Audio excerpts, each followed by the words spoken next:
Guys, mga idol. Bata yung malunggay, oh.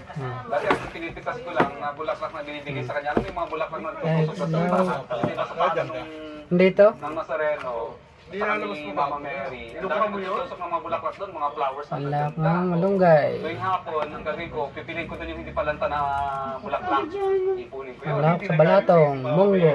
Siguro, hindi naman po siya magagaling kasi Mga idol, oh. may maganda akong intention. Una, wala akong perang pambili ng bulaklak. Dami. At saka ibibigay ko naman sa taong mahal ko, siguro matutuwa na rin po si Lord nung ginawa ko na yon.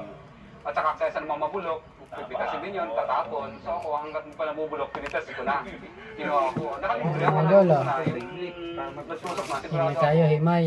gumastos ng pambili ng bulaklak para itusok na. Tapos ako naman kinuha ko para ibigay sa kanya. Actually, everyday, no? Everyday. Pero kadalasan ipapakita ko sa kanya pag tapos ko na lahat ng trabaho ko. Mga idol. Kadalasan umaga pa lang sa simbahan nun, sinasara ko ang mga simbahan. Yan, lalak natin sa balatong. Malunggay.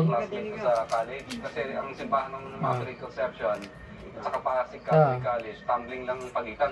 Lakad lang po, magkadikit po eh. So, ang gagawin ko, sasarado ko lahat ng pintuan kasi makikita ko ng mga kaklase ko sa PCC. Hirap pag himay. Naglinis sa Kaysa. simbahan. Takot din ako makita rin niya na papawisan Alaman sa gulay ng munggo. munggo. So, tinatago ko yung sarili ko na ako ay nagdadanit at naglilinis at nagmamap at nagpapariser. Mga idol, oh. Ang gusto ko lang makita ng lahat. Mga idol.